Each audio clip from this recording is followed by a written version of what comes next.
राष्ट्रपति ट्रंप की सख्त इमिग्रेशन नीति का एनालिसिस कर आपको बताते हैं।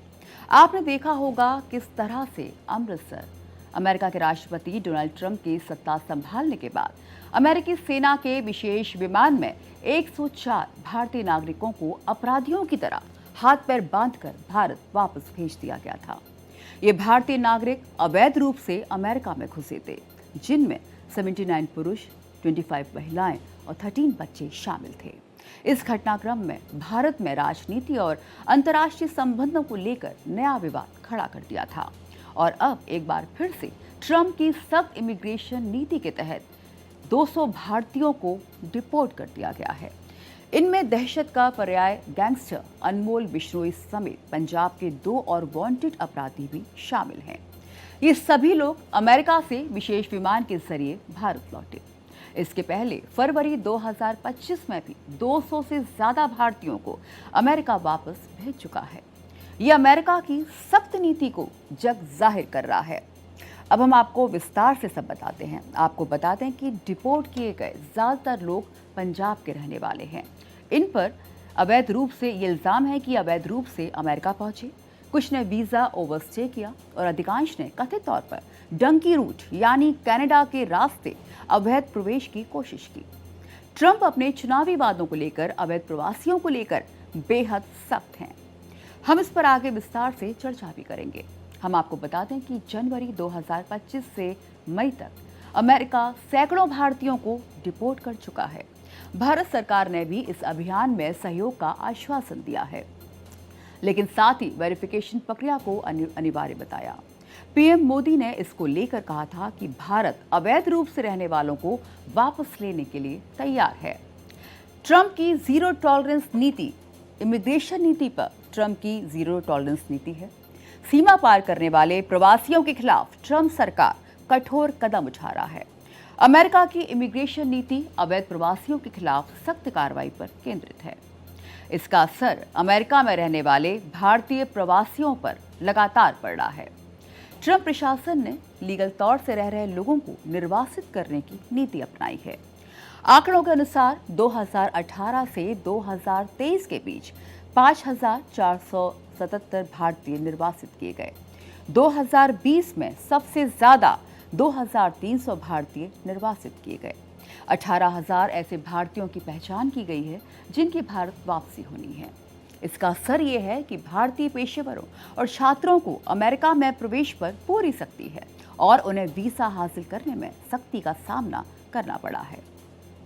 मोदी सरकार की रणनीति की बात कर लेते हैं। मोदी सरकार ट्रंप के भारतीय प्रवासियों के मुद्दे पर ट्रंप से सीधे ना टकराने की उन्होंने रणनीति बनाई, क्योंकि पहले कार्यकाल में ट्रंप और भारतीय प्रधानमंत्री नरेंद्र मोदी की दोस्ती के खासे चर्चे थे और दोनों नेताओं ने एक दूसरे के देश में जाकर सार्वजनिक सभाओं में हिस्सा लिया और एक दूसरे का समर्थन भी किया। 5 साल पहले सितंबर 2019 में अमेरिका के ह्यूस्टन में हाउडी मोदी कार्यक्रम के दौरान ट्रंप की मौजूदगी में पीएम मोदी ने कहा था, अब की बार ट्रंप सरकार। इसके अगले साल ही अमेरिका में राष्ट्रपति चुनाव होने वाले थे। इसके अगले साल ही फरवरी 2020 में अहमदाबाद में नमस्ते ट्रंप कार्यक्रम का आयोजन किया गया। इसमें ट्रंप शामिल हुए। ट्रंप 2.0 के कार्यकाल में दोस्ती का वो समीकरण अभी तक नहीं दिखा है और अवैध प्रवासियों के मामले में ट्रंप प्रशासन का भारत के साथ रवैया अन्य देशों की तरह ही है। भारतीय विदेश मंत्री एस जयशंकर ने संसद में बयान दिया। उन्होंने कहा, निर्वासन की प्रक्रिया कोई नई नहीं है, ये कई वर्षों से चली आ रही है। ये केवल एक देश पर लागू होने वाली नीति नहीं है। भारत और अमेरिका के रिश्तों पर नजर रखने वाले एक्सपर्ट्स कह रहे हैं कि इस मुद्दे पर भारत की प्रतिक्रिया सधी रही है। ट्रंप भी कह चुके हैं कि भारतीय प्रधानमंत्री नरेंद्र मोदी ने उन्हें आश्वासन दिया है कि अमेरिकी निर्वासन को स्वीकार करने में जो सही होगा किया जाएगा। पीएम मोदी ने अपनी ओर से भी पूरी मदद का भरोसा दिया है।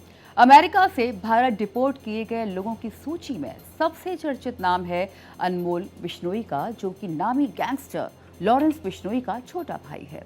अनमोल बिश्नोई पर कई हाई प्रोफाइल अपराधों में भागीदार होने, जैसे एनसीपी नेता बाबा सिद्दीकी की हत्या के मुख्य साजिशकर्ता होने का आरोप है।